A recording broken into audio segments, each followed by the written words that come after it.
যেটা সনদে অন্তর্ভুক্ত হবে এবং সেই সনদ স্বাক্ষরিত হয়ে বাস্তবায়নের বিষয়ে আমরা আশাবাদী। ফেব্রুয়ারির প্রথমার্ধে অতি অবশ্যই নির্বাচন অনুষ্ঠান হতে হবে। আমরা জুলাই জাতীয় সনদে স্বাক্ষরের জন্য প্রস্তুত। আমরা আগেও আমাদের সেই অবস্থানটা ব্যক্ত করেছি। আর অঙ্গীকারনামার একটা পৃষ্ঠা তার সাথে সংযুক্ত আছে জুলাই জাতীয় সনদের সাথে। তবে সেই জুলাই জাতীয় সনদের অংশ হবে কিনা অঙ্গীকারনামা সেটা আমরা এখনো জানি না। সে অঙ্গীকারনামার বিষয়েও কিছু অবজারভেশন আমাদের আছে, সেটা আমরা জানাবো।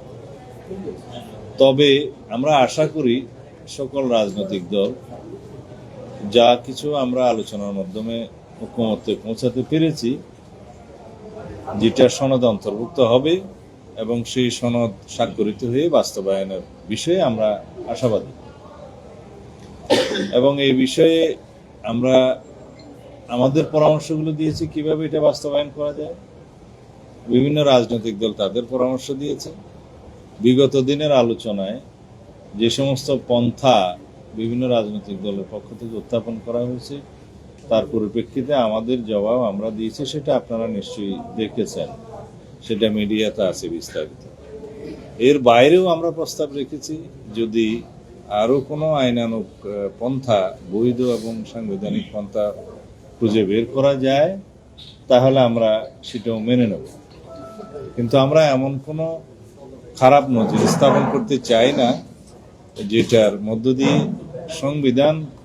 সংবিধানের সংশোধনী আনয়নের জন্য কোনো এক্সট্রা কনস্টিটিউশনাল অর্ডার বা স্পেশাল কনস্টিটিউশনাল অর্ডার বা প্রোক্লেমেশনের মধ্য দিয়ে আইনি পন্থার বাইরে সংবিধান সংশোধনের পরিবর্তনের কোনো নজির সৃষ্টি হোক, সেটা আমরা চাই না।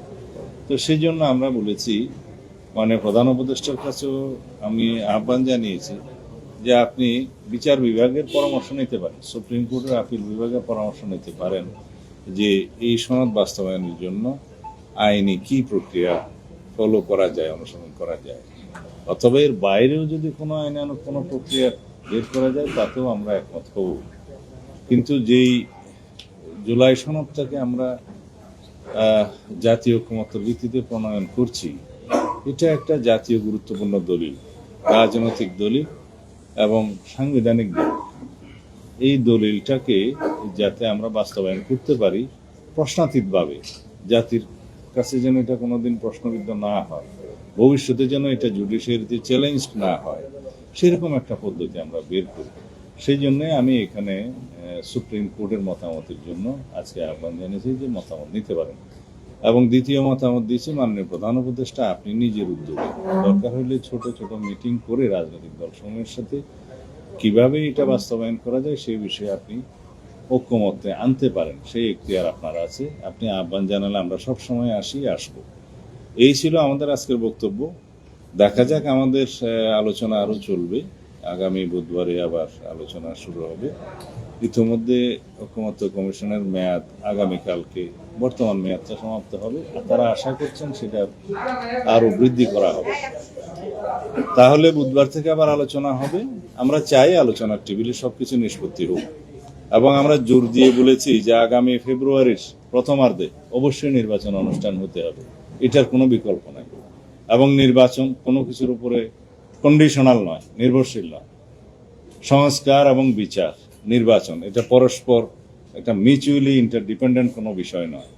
নির্বাচন হতেই হবে, সংস্কার চালু থাকবে, বিচার কার্যক্রম অব্যাহত থাকবে। এগুলো কোনোটার উপর কোনোটা নির্ভরশীল নয়। তো সুতরাং নির্বাচন অনুষ্ঠানের বিষয়ে এই জাতিতে যে ঐক্য সৃষ্টি হয়েছে, নির্বাচনের টাইম লাইন ঘোষণা করা হয়েছে, নির্বাচন কমিশন প্রস্তুতি প্রায় সম্পন্ন করেছে। সুতরাং আমাদের যে দীর্ঘদিনের সংগ্রাম, ভোটাধিকার প্রয়োগের যে আন্দোলন, যার জন্য আমরা রক্ত দিয়েছি, শহীদ হয়েছি, সেই ভোটাধিকার প্রয়োগের মধ্য দিয়ে একটি প্রকৃত গণতান্ত্রিক রাজনৈতিক সরকার প্রতিষ্ঠা হবে, সংসদ প্রতিষ্ঠা হবে। তার মধ্য দিয়ে আমাদের সমস্ত গণতান্ত্রিক অধিকারগুলো আমরা বাস্তবায়ন করব ইনশাআল্লাহ। ফেব্রুয়ারির প্রথমার্ধে অতি অবশ্যই নির্বাচন অনুষ্ঠান হতে হবে। আমি তার সাথে যুক্ত করেছি, যদি নির্বাচন অনুষ্ঠানে কোনো অনিশ্চয়তা দেখা দেয় কোনো না কোনো ভাবে, তাহলে পরে সেটা আমাদের জাতীয় নিরাপত্তার জন্য হুমকি হবে এমনকি সেটা আঞ্চলিক নিরাপত্তার বিষয় হয়ে দাঁড়াবে। সুতরাং এই বিষয়ে তিনি দৃঢ় সংকল্প, উপদেষ্টা পরিষদ দৃঢ় সংকল্প, জাতি দৃঢ় সংকল্প। অবশ্যই আমাদেরকে সেই নির্বাচন অনুষ্ঠান করতে হবে এবং সুষ্ঠু, অবাধ ও নিরপেক্ষ জাতীয় অনুষ্ঠানের মধ্য দিয়ে আমরা বিশ্বের মধ্যে একটা নজির স্থাপন করতে চাই।